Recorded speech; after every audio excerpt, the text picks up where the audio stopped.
Здравейте, приятели на Библията, приятели на канал Стани и Свети и приятели на канал Християнски войн.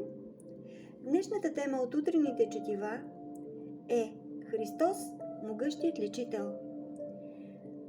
Нека да си прочетем от Матей 11 глава, 28 стих, който ни казва така: Дойдете при мене, всички, които се трудите и сте обременени, и аз ще ви успокоя. Христос използваше всяка възможност и средство, за да привлече вниманието на непокаяните.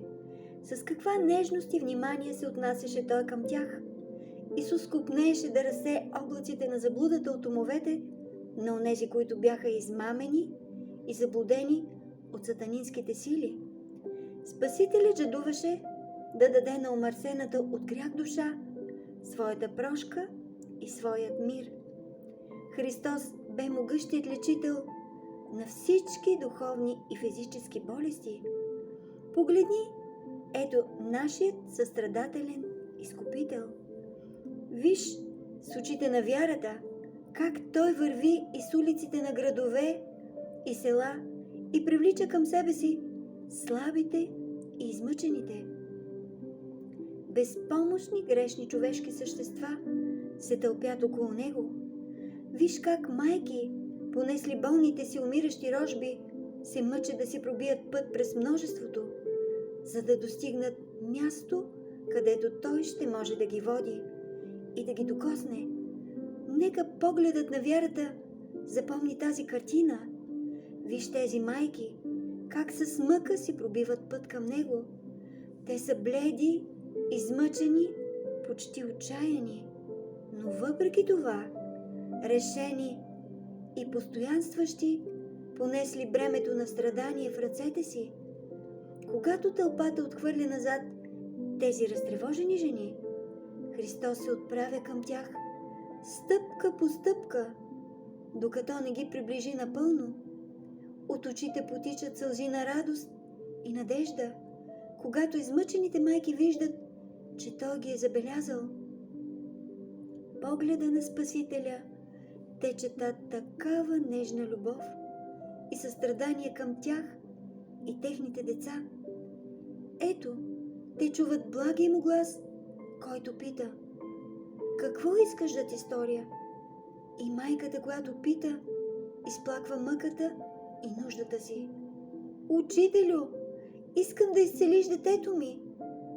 Тази жена е показала своята вяра, защото Господ видя как тя си проправяше път към Него, без да разбира, че сам Той бе тръгнал към нея. Христос поема детето от ръцете й. Мускулите възвръщат силата си. Исус изрича думи на успокоение и мир и за трогнатата майка, и веднага след това пред Него застава друга майка с ново моление. Тя моли помощ за себе си и за рожбите си, защото всички те страдат. Исус отново с радост и желание дава от своята животворяща сила. А в отговор майката и децата хвалят и славят името Му, защото е направила за тях чудни дела. По лицето на Христос няма ни най-малка следа от враждебност или неодобрение към смирения молител. Свещениците и управниците искаха да обесърчат страдащите и немощните, като казваха, че Той лекувал болните чрез силата на дявола, но никой не можеше да препречи пътя Му. Исус бе твърдо решен да не страда и да не се обесърчава. Сам изпитваш нужда и лишение. Той кръстосваше Израилевата земя, която бе сцена на Неговия труд.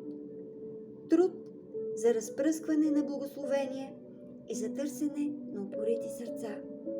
Благословен и прекрасен ден с Христа, мили приятели! Нека Божията ръка да ви води и напътства през всичките дни от живота ви. Амин.